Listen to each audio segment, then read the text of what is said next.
जो lower caste से होते हैं, सो कॉल्ड लोअर रिलीजन से होते हैं, जेंडर से होते हैं, एलजीबीटी के कम्युनिटी के लोग होते हैं, और साथ ही साथ काफ़ी सारे इंटरनेशनल स्टूडेंट्स भी आके यहाँ पढ़ते हैं। तो उनको एक सोशो इकोनॉमिक अपवर्ड मोबिलिटी का मौका नहीं मिल पा रहा है। बाकी यूजी कोर्स के जो गर्ल्स हैं उनको फर्स्ट डे हॉस्टल मिल जाता है, लेकिन हम गर्ल्स को हॉस्टल नहीं मिल रहा है।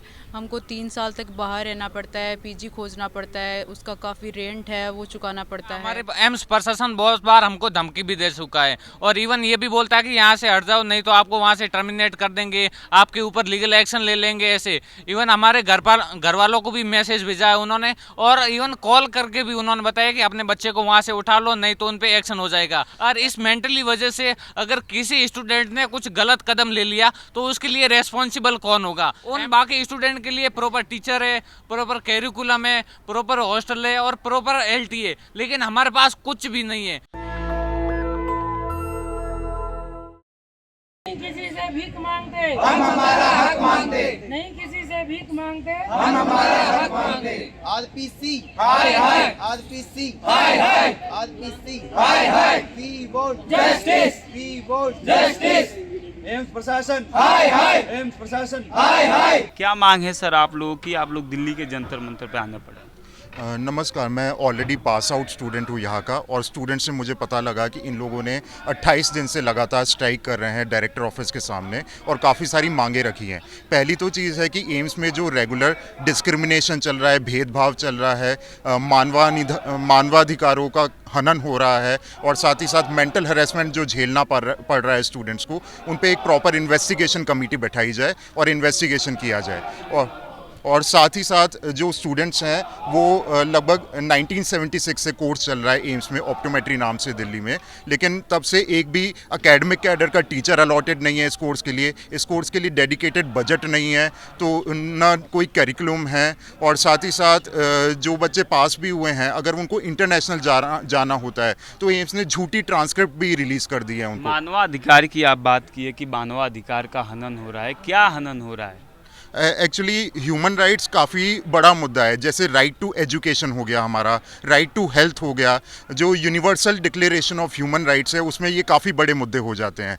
और साथ ही साथ काफ़ी सारे माइनॉरिटी ग्रुप्स के लोग भी यहाँ आकर पढ़ाई करते हैं, जो लोअर कास्ट से होते हैं, सो कॉल्ड लोअर रिलीजन से होते हैं, जेंडर से होते हैं, एलजीबीटी के कम्युनिटी के लोग होते हैं, और साथ ही साथ काफ़ी सारे इंटरनेशनल स्टूडेंट्स भी आके यहाँ पढ़ते हैं।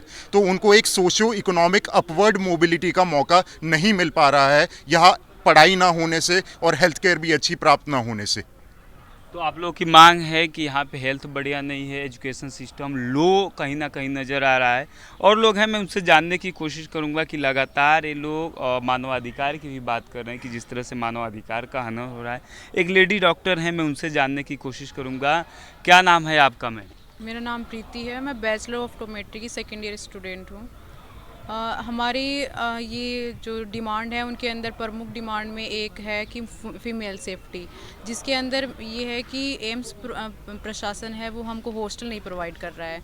बाकी यूजी कोर्स के जो गर्ल्स हैं उनको फर्स्ट डे हॉस्टल मिल जाता है, लेकिन हम गर्ल्स को हॉस्टल नहीं मिल रहा है। हमको 3 साल तक बाहर रहना पड़ता है, पीजी खोजना पड़ता है, उसका काफ़ी रेंट है वो चुकाना पड़ता है। अभी यूजी स्टूडेंट है तो इतना खर्चा, इतना भार नहीं उठा पाते हैं। उसके साथ साथ क्लासेज होती हैं काफ़ी लेट तक होती हैं, घर पहुंचने तक, पीजी पहुंचने तक काफ़ी लेट हो जाता है। तो इसके लिए आजकल आपको पता है फीमेल सेफ्टी देश में एक बहुत बड़ा मुद्दा है। अभी थोड़े टाइम पहले आरजीएल मेडिकल कॉलेज के अंदर इतना बड़ा हादसा हुआ है, तो हम सब भी चिंतित रहते हैं, घर वाले चिंतित रहते हैं कि कभी कोई हादसा नहीं हो जाए अपनी बच्ची के साथ। तो हम प्रशासन से यही अपील करते हैं, यही मांग है कि हमें जल्द से जल्द हॉस्टल प्रोवाइड करें। हॉस्टल प्रोवाइड न करने के पीछे की क्या वजह है? वो बोलते हैं कि अभी तुम लोगों के लिए सीटें खाली नहीं है। तो हम उनसे ये पूछना चाहते हैं कि बाकी जो यूजी गर्ल्स हैं यहाँ पे 200 के समथिंग या उससे ज़्यादा गर्ल्स है उनका एडमिशन होता है, तो उनके लिए कैसे सीटें खाली रहती हैं? हमारे कोर्स में 10 से 15 गर्ल्स आती हैं जिनके लिए ये प्रशासन हमको हॉस्टल नहीं दे रहा है। तो हम उनसे पूछना चाहते हैं कि हमारे लिए सीटें खाली क्यों नहीं है, हमारे लिए जगह क्यों नहीं है हॉस्टल की।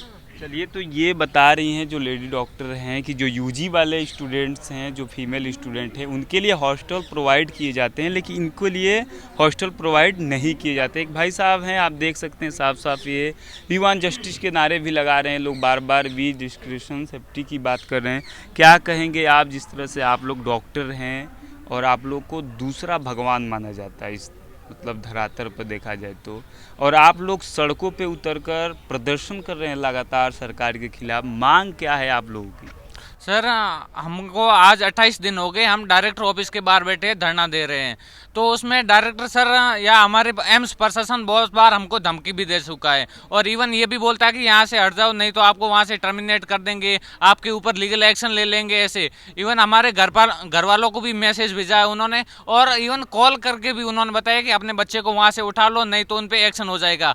ऐसे घर वाले हमारे ऊपर प्रेशर कर रहे हैं, और इधर से एम्स वाले भी हमारे ऊपर प्रेशर दे रहे हैं। इस वजह से हम बहुत मेंटली डिस्टर्ब हो गए, और इस मेंटली वजह से अगर किसी स्टूडेंट ने कुछ गलत कदम ले लिया तो उसके लिए रेस्पॉन्सिबल कौन होगा? एम्स प्रशासन होगा, या फिर हेल्थ मिनिस्टर होगा जेपी नड्डा सर, या पीएमओ सर होंगे। तो इन सभी के लिए हमें एक इन्वेस्टिगेशन कमेटी चाहिए। और बाकी सर हमारे साथ बहुत सारा डिस्क्रिमिनेशन हो रहा है, जो कि बाकी यूजी स्टूडेंट और हम यूजी स्टूडेंट के साथ बहुत ज़्यादा डिस्क्रिमिनेशन हो रहा है। उन बाकी स्टूडेंट के लिए प्रॉपर टीचर है, प्रॉपर कैरिकुलम है, प्रॉपर हॉस्टल है और प्रॉपर एलटी, लेकिन हमारे पास कुछ भी नहीं है। बाकी यूजी स्टूडेंट को फर्स्ट डे आते ही हॉस्टल मिल जा रहा है, फर्स्ट डे आते ही उन्हें कैरिकुलम मिल जा रहा है, फर्स्ट डे आते ही उन्हें टीचर्स के नाम तक मिल जा रहे हैं, लेकिन हमारे पास 48 ईयर हो गए, अभी तक कोई टीचर नहीं है। इस कोर्स को स्टार्ट हुए 48 ईयर हो गए, और अभी तक हमारे लिए कोई टीचर नहीं है, हमारे लिए कोई कॉलेज नहीं है, हमारे लिए कोई क्लासरूम तक नहीं है,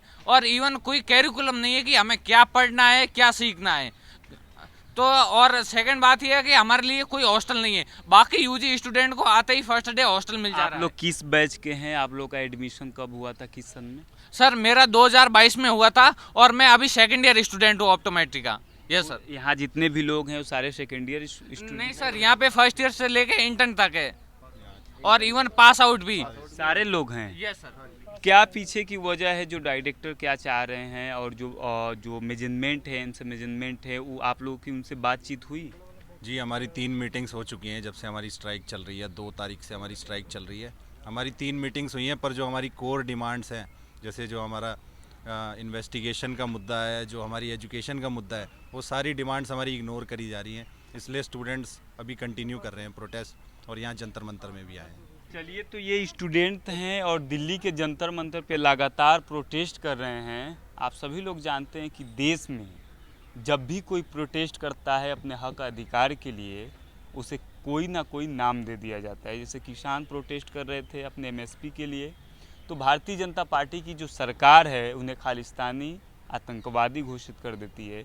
लेकिन ये डॉक्टर हैं, देश के भविष्य हैं, तमाम लोगों के जो उम्मीद होते हैं उनसे जुड़े होते हैं। मेडिकल को आप लोग जानते ही हैं, भगवान तक का दर्जा दिया जाता है, और इनके साथ किस तरह से भेदभाव होता है सोचिए।